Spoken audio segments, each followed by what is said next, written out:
As the next speaker, I would like to give the floor to Ms. Dragu from Romanian Parliament.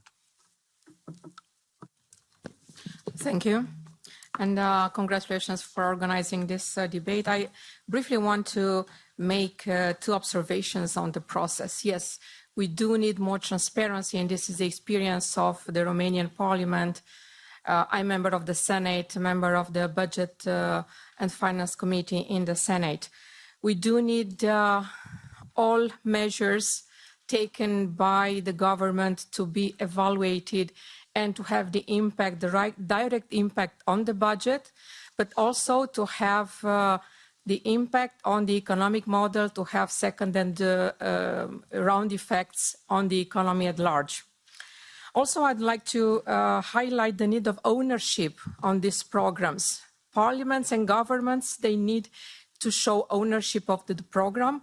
And most important, national recovery and resilience programs should not be used as political tools, as unfortunately we see in many countries. My party was in power when we negotiated the program.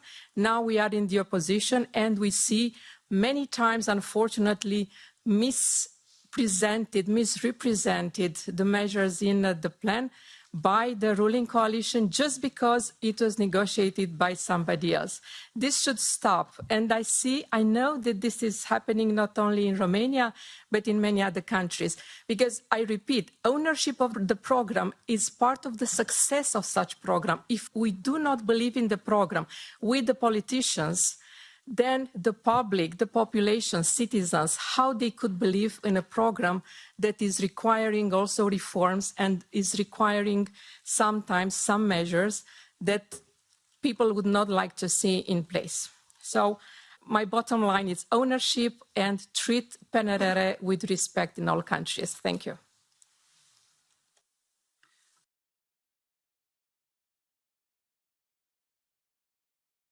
I would like to give the floor to the next speaker, who is Ms.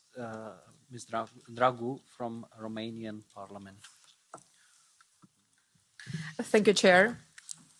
As a member of Budget and Finance Committee of the Senate, also member of the European Affairs Committee, I noticed a couple of issues regarding this national reform and resilience program. One is related to public procurement procedures, and I think this is something we should be all concerned because the time horizon is really short, it's 2026, and in many cases public procurements based on national legislation, but also based on European directives are very, very difficult. So I think we should all reflect on how to be more flexible. In the Parliament, we voted, of course, on several occasions, some adjustments of prices because prices increase, but we still see difficulties in public procurement. Also, what we notice is the public administration and the civil servants, the quality of public administration, and we know that we need stronger public administrations in our countries, and we know before the crisis, more than half of the member states had country-specific recommendations on the quality of public administration. Without a strong public administration system, it's impossible to implement quality reforms.